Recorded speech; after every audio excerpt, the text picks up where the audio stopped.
අයිබෝවන් සුබ දවසක් කොළඹ සිට සජීව කාලීන සංවාදයේ සමග ඔබ එකතු වෙන්නේ. අද අපි කතා කරන්න බලාපොරොත්තු වෙනවා ලංකාවේ අපි හැමෝම සම්බන්ධ කාරණයක් අපි හැමෝම සම්බන්ධ කරගෙන ලංකාවේ සිදු කෙරෙන එක්තරා සිද්ධියක් සම්බන්ධ විශ්ලේෂණය කරන්නට මාෆියාව කියන වචනයක් මුලදී මම මේ සංවාදයට අන්තර්ග්‍රහණය කරන්නට කැමති නැහැ. නමුත් මේ වැඩසටහන මේ සාකච්ඡාව බලන මීට සමන් දෙන ඔබ මේ වැඩසටහන අවසානයේදී තීරණය කරන්න අපි මේ කතා කරපු ශාස්ත්‍රය ඇත්තටම මාෆියාවක්ද එහෙමත් නැතිනම් එතනින් එහාට ගිය දේශපාලන වැඩසටහනක කොටසක්ද කියන කාරණය සම්බන්ධව අද අපි කතා කරන්නට බලාපොරොත්තු වෙන අපේ ආරාධිතයා මානුෂීය ක්‍රම මගින් සත්ව ගහන කළමනාකරණය කිරීම සඳහා වූ පශු වෛද්‍ය එකමුතුවේ සභාපතිතුමා වෛද්‍ය චමිත් නානායක්කාර මහතා කෙටි ආරාධනයක් පිළිගෙන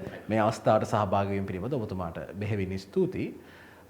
ඔබ ලංකාවේ යම්කිසි කාලයක යම්කිසි අවධියක පෙරලිකාර චරිතයක් හැටියට තමයි සමාජගත වෙන්නේ. ඒ උනන්දුව සහ ඒ කැපකිරීම එක්ක ඔබ යම්කිසි කාරණයකට මුල පුරනවා ලංකාවේ සත්වයින් සම්බන්ධව. මම මේ කතා කරන්නේ සුනකීන් සම්බන්ධයෙන් වුණත් ලංකාවේ සුනකීන් සම්බන්ධව ලොකු බජට් එකක් තියෙනවා. අපේ ගෙදර ඇති කරන සුනකීන් සම්බන්ධයෙන් මේ රටේ පාර්ලිමේන්තුව ජනතාවගේ බදු මුදලින් සාමාන්‍යයෙන් අපි අපේක්ෂා නොකරන ප්‍රමාණයක මුදලක් වෙන් කරනවා සහ වාර්ෂිකව වියදම් කරනවා.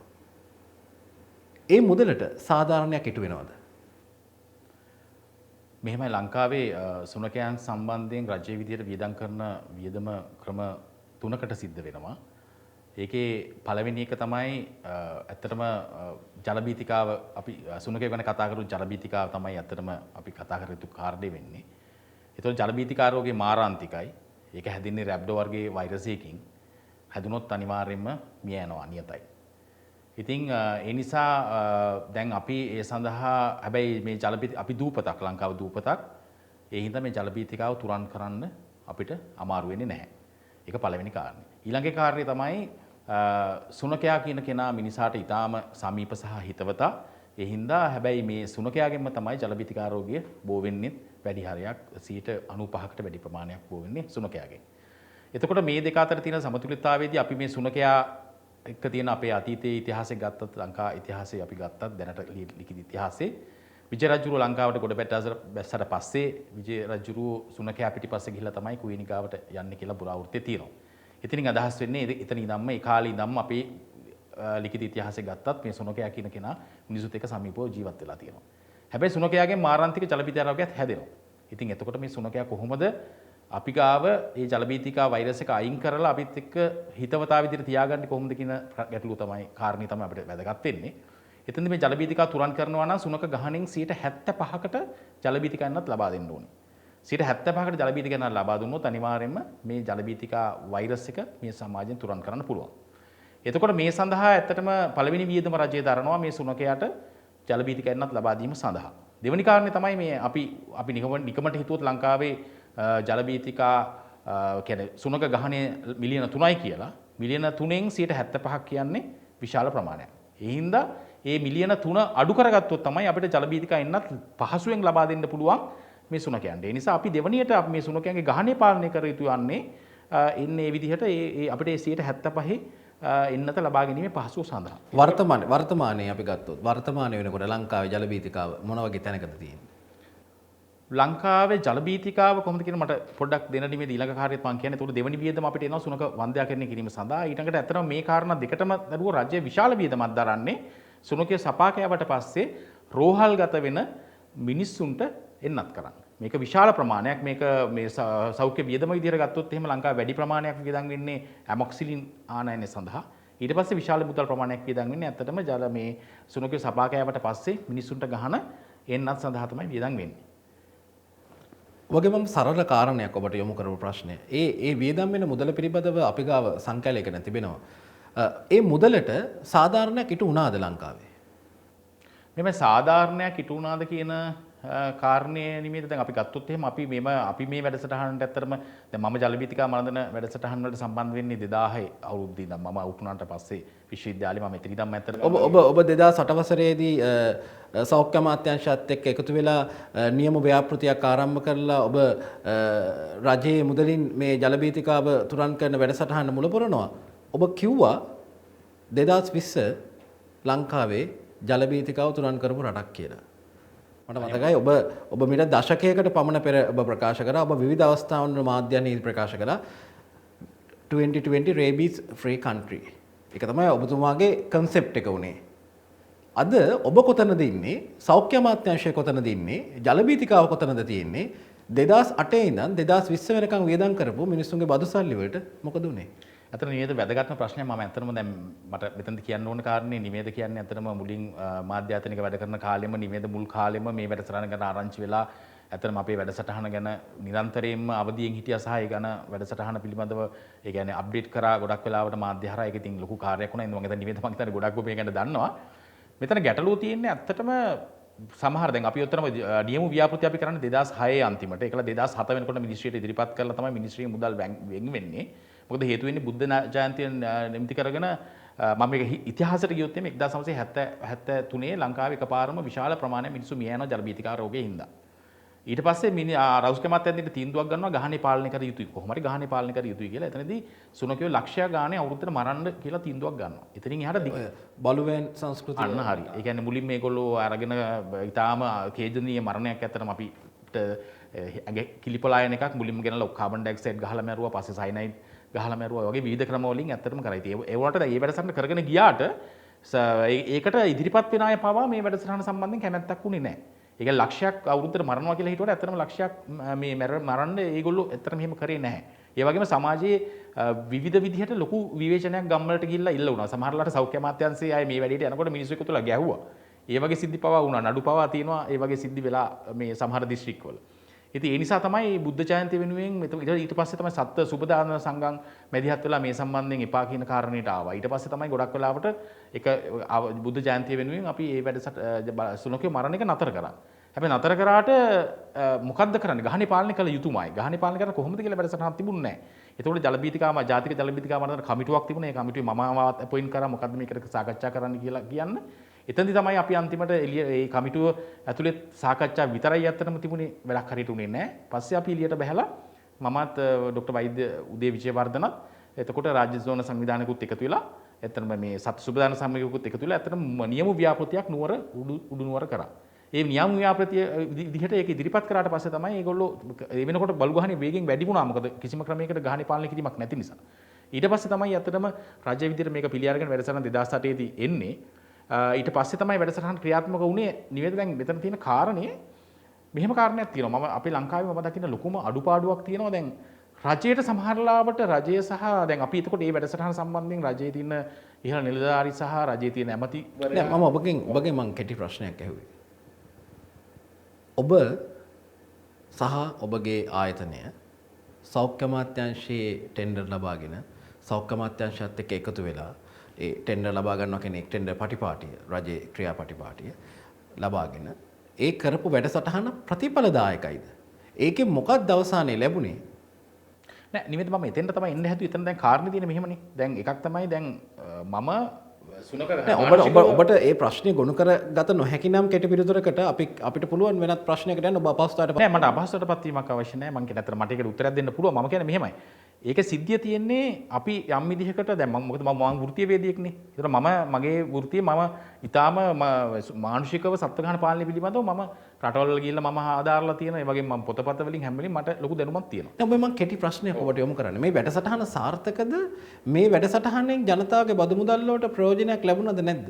මේ වැඩසටහන එක තැනකට එනකන් මේක සාර්ථක වුණා. ඒ කොතනට එනකන්ද ඒක සාර්ථක වෙන්නේ? සාර්ථක වෙන්න මම අපි ගත්තොත් මොන අවුරුද්ද වෙනකන් මේක සාර්ථක වුණා? මම හිතන්නේ මේ වැඩසටහන පටන් ගත්තේ 2008. 2010 වෙනකොට මේ 2010 කියන්නේ 8 9 10 කියන අවුරුදු තුන මේ වැඩසටහන ඉතාම සාර්ථකව ක්‍රියාත්මක වුණා. 10න් පස්සේ මේ වැඩසටහන යම් විදිහට මේ වැඩසටහනට කකුලෙන් ඇදීම් සහ සිද්ධ වෙන්න පටන් ගත්තා 2010න් පස්සේ. කියන්නේ මේ ආරම්භයේ ඉඳලා. ආරම්භ කියන්නේ 2005 අවුරුදු 3න් පස්සේ. ඊට පස්සේ 2016 වෙනකොට නැවත වාරයක් සෞඛ්‍ය අමාත්‍යාංශය සහ සත්ත්ව නිෂ්පාදන සෞඛ්‍ය දෙපාර්තමේන්තුව අතර මේ සම්බන්ධයෙන් කඹෑදීමේදී සහ ඒ හුවමාරුවේදී වෙච්ච ප්‍රශ්න නිසා 2016 17 18 කියන අවුරුදු වල මේ වැඩසටහන මේ අතරම හරියට සිද්ධ වුණේ නැහැ.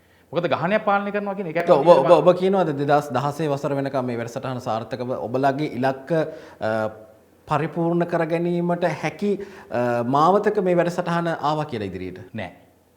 නෙවෙයි ඒක මම කිව්ව එකට මට ඇත්තටම කෙටි උත්තරයකට වැඩිය මට පුංචි පැහැදිලි කිරීමක් කරන්න ඕනේ. මොකද පැහැදිලි කිරීමක් කියන්නේ මම කියන්නේ දැන් මෙහෙම දෙයක් නේ තියෙන්නේ නේද? දැන් සාමාන්‍යයෙන් අපි වෘත්තීය වේදීන් දැන් ගොඩනැගිල්ලක් හදනවා කියලා හිතන්නකෝ රජයේ මුදල් වලින්. ගොඩනැගිල්ලක් හදලා අපි ගොඩනැගිලි තට්ටු දෙකක් හදලා නතර කරලා මුදල් නැත්තම් නතර කරලා නැවත වාරයක් අවුරුදු දෙකකින් මේ ගොඩනැගිලි ඉතුරු ටික හදන්න පුළුවන්. දැන් වෛද්‍යතුමනි ප්‍රශ්නේ තියෙන්නේ දැන් අපි ෆවුන්ඩේෂන් එකක් දාලා තට්ටු 20ක ගොඩනැගිල්ලක් හදාගෙන යනකොට පළවෙනි තට්ටුවට යනකොට ෆවුන්ඩේෂන් එක තට්ටු 20ක් ගහන්න බෑ කියලා දන්නවනම් අපි ඉතුරු තට්ටු ටික හදන්නේ නෑනේ. නෑ එහෙම නේ මම කියන්නේ. මගේ ප්‍රශ්නේ නේ අපි ෆවුන්ඩේෂන් එක තට්ටු 20ක් දාන්න ෆවුන්ඩේෂන් එක දානවා. හැබැයි මම කියන්නේ අපිට මම එතන උදාහරණ කියන්නේ තට්ටු දෙකක් හදලා අපිට නතර කරලා තව අවුරුදු 3කින් ඉතුරු තට්ටු අපි මේ ප්‍රශ්නේ බරපතල තැනට එමුකෝ. මට ඔබ කියන්න මාගාව සංඛ්‍යාලයකන තිබෙන ඔබ කියන්න වසරකට සෞඛ්‍ය අමාත්‍යාංශය මිලියන කීයක් වෙන් කරනවද මේ වැඩසටහන වෙලට? මිලියන 600ක්. මිලියන 600ක්. මිලියන 600ක් කියන්නේ වෛද්‍යතුමනි මේ නෑ, සුළු මුදලක් නෙවෙයි. මිලියන 600ක් වියදම් කරන්නේ සත් මොනවාද වන්දයා කරන වැඩසටහනට ඒකට නේ මම කියන්නේ මිලියන 600ක් වියදම් වෙන්නේ ඔය ඔක්කොගේම එකතුව. ඒ කියන්නේ සුනක ගහන පාලනය වෙනුවෙන්. ගහන පාලනයට අවුරුද්දකට වියදම් කරන්නේ මිලියන 100ක් විතර ප්‍රමාණයක්. ඊටත් අඩුයි සමහරලාට ගිය අවුරුද්දේ. ඊට අමතරව සත්තුන්ට ගහන ඉන්ජෙක්ෂන් එක ගෙනීමට එන්නත ගෙනීමට ඒ සියලු දේට තමයි අතන මේ මුදල් වියදම් වෙන්නේ. හරි. දැන් මිලියන 600ක් අපිට දැන් දිගටම වියදම් කරන්න වෙනවනේ රටට. දැන් මේ වැඩේ ඉවරුනේ නැත්තම් ලංකාවෙන් ජල බීතිකාව තුරන්න දැන් ජල බීතිකාව මාරාන්තිකයිනේ. ඒක එක නියත කරුණක්. එතකොට දැන් ජල බීතිකාව මාරාන්තිකයි කියන එකද සෞඛ්‍ය අමාත්‍යාංශය මාකට් කරන්නේ. දැන් ජල බීතිකාව මාරාන්තිකයි ජල බීතිකාව තිබෙන්න ඕනේ. ජල බීතිකාව නැති වුණොත් මිලියන 600ක් වසරකට සෞඛ්‍ය අමාත්‍යාංශයෙන් වෙන් වෙන්න විදිහක් නැහැනේ. දැන් මේ මිලියන 600 යන තැන් ගැන අපි පස්සේ කතා කරමු. දැන් මිලියන 600 කියන කාරණේ අපි හිතමු මිලියන 500ක් කියලා. මේ මුදල වෙන් වෙන්න නම් ලංකා ජල බීතිකාව තියෙන්න ඕනේනේ. ලංකා ජල බීතිකාව නැති වුණොත් මේ මුදල වෙන් වෙන්නේ නැහැ. ඒ හින්දාද 2020 ලංකාව ජල බීතිකාවෙන් තොර රටක් නොඋනේ. දැන් නිවේද මෙහෙමයි. ඒකට තියෙන යට තියෙන කාරණා මම හිතන්නේ දැන් මට පශු වෛද්‍යවරයෙක් විදිහට සහ මේ සුරක වන්දයා කරන වැඩසටහන සහ එන්නත් කරන වැඩසටහන සම්මත වෙච්ච කෙනෙක් විදිහට මට කියන්න පුළුවන් ඇත්තටම මේ වැඩසටහන කොහොමද ආවේ කොයි තැන්වලද බාධා වුණේ සහ මොකද්ද මගේ වෘත්තීය වේදිකෙක් විදිහට ඇයි ඒ බාධා මැඩගෙන ඉස්සරහට යන්න පුළුවන් කියන උත්තරේ තමයි මට වඩා දෙන්න පුළුවන්. නමුත් ඔබ සෞඛ්‍ය අමාත්‍යාංශය ආරක්ෂා කරනවා. නෑ සෞඛ්‍ය අමාත්‍යාංශය ආරක්ෂා දැන් මෙහෙම මම ඒක ඔබ මට ඉඩ දෙනවා නම් මට ඒකට හරියට මට කියන්න පුළුවන් ඇයි කොතරද උනේ කියන එක ඇතුලේ ඔබ ඒක තීරණය කරන්න. මම ඔබට කියන්නේ සෞඛ්‍ය අමාත්‍යාංශය කියන්නේ මධ්‍යම රජයේ විදිහට යම්කිසි මුදලක් වෙන් කරනවා. එතකොට ඒක පළාතට යනවා. එතකොට මේ මුදල වියදම් කිරීම සම්බන්ධයෙන් වගකීම තියෙන්නේ පළාතේ. ඒතකොට අපිට මේ වැඩසටහන තිබ්බ මුලින් ඉඳන්ම බාධා තිබුණේ ඒක ඒ පළාතේ ඉන්න පළාත් අධ්‍යක්ෂකවරයාගේ එහෙම නැත්නම් දිස්ත්‍රික් සෞඛ්‍ය සේවා අධ්‍යක්ෂකවරයාගේ හරි අභිමතය මත තමයි මේ මුදල වියදම් වෙන්නේ. අන්න එතන තමයි තියෙන ගැටලුව. ඒ කියන්නේ දැන් මේ ඇත්තටම සත්තුන්ට ආදරේ තියෙන හරි මේ වැඩසටහනේ වැදගත්කම තේරෙන හරි දුර පේන හරි සෞඛ්‍ය බලධාරීන් මේ වැඩසටහන මුල් කරගෙන මේ වැඩසටහනෙන් අවශ්‍ය කරන ප්‍රතිඵල ගන්නවා අර එන මුදලින්. හැබැයි අනික් අය මේ මුදලින් වැඩක් ගන්න නැහැ. ගොඩක් අවස්ථාවල මේ මුදල් නැවත වාරයක් මිනිස්සුන්ට හරිච්ච වෙලාවල් තිබුණා. ඉතින් මුලින්ම තිබුණු පළවෙනි ගැටලුව ඒකයි. ඒක තමයි. එතකොට අමාත්‍යාංශයේ ඔද ඔබට තේරෙනවද මම මේ ප්‍රශ්නේ ගේන්න උත්සාහ කරන තැන මම කියන්නේ ලංකාවේ ජල බීතිකාව ඔබ පැවසුවා 2020 දී තුරන් කරනවා කියලා. සාධාරණයිනේ මම ඔබට ප්‍රශ්න යොමු කරන එක ගැන. දැන් තුරන් උනේ නැහැ. දැන් අපි බලන්න ඕනේනේ දැන් මොකක් හරි කාරණයක් උනේ නැත්තම් ඒ දේ සිදු නොවෙන්න සිදු නොවුනොත් කාටද මේකේ ප්‍රතිලාභات වෙන්නේ? දැන් මම අහන්නේ ඔබෙන් ඒ කාරණේ. ඒ කියන්නේ දැන් මෙතන තියෙන මේ කෝටි ගණනක මුදල් සම්බන්ධ කාරණයක් නේ. එතකොට මේ 2020 වෙනකොට ජල බීතිකාවෙන් තුරන් කරන්න 2016 වෙනකන් ඔබතුමන්ලා හරි වැඩසටහනක ඉඳගෙන පිළිවෙලට එනවා. නමුත් ජල බීතිකා තුරන් කිරීම පෙනිපෙනි මතක තබා ගන්න 2010 සිට 2016 දක්වාම වියදම් කරන මුදල තපත යනවා ඊට පස්සේ. අවසානයේ මේ ජල බීතිකාව ලංකාවෙන් තුරන් කිරීම පෙනිපෙනි මේ වැඩසටහන ගිව් අප් කරනවා. මේක සිස්ටම් එක ෆේල් වෙන්න ආරිනවා. මේක ඔබගේ වැරද්දක් කියන නෙමෙයි මම කියන්නේ ඔබට මම යෝජනා කරන ඔබ සෞඛ්‍ය අමාත්‍යාංශය ආරක්ෂා කරනවා කියලා.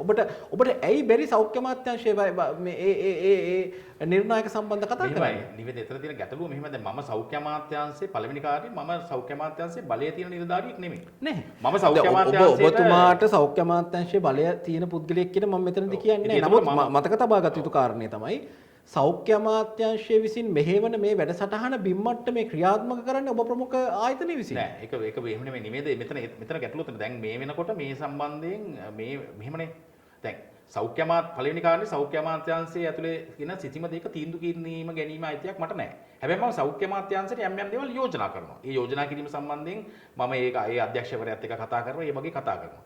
ඒ වගේම මම මේ සම්බන්ධයෙන් මම දැන් මේ වෙනකොට මම කරන්නේ සුබසාදර සංගම් වල සහයෝගය ගන්නවා අර ඉලක්කය කරා යන්න.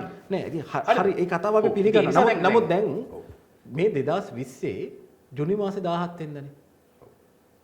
දැන් ඔබ පැවසූ ආකාරයට 2020 වෙනකොට ලංකාවෙන් ජල වීදිකාව තුරන් කරා නම් ඔබට අවශ්‍ය වෙන්නේ නැහැනේ රාජ්‍ය නෝන සංවිධාන උදව් ගන්න. මම පැහැදිලිනේ ඔබට මම මේ කියන කාරණේ. නමුත් දැන් මම අහන්නේ වගකීම මට ගන්න බෑනේ. මම සෞඛ්‍ය මම ඔබට කියන්නේ ඔබ මෙහි වගකීම මුදල් වෙන් කරන්නෙත් මම නෙමෙයි නං. ඒ මුදල් වියදම් කරන විදිය තීරණය කරන්නෙත් මම නෙමෙයි නං.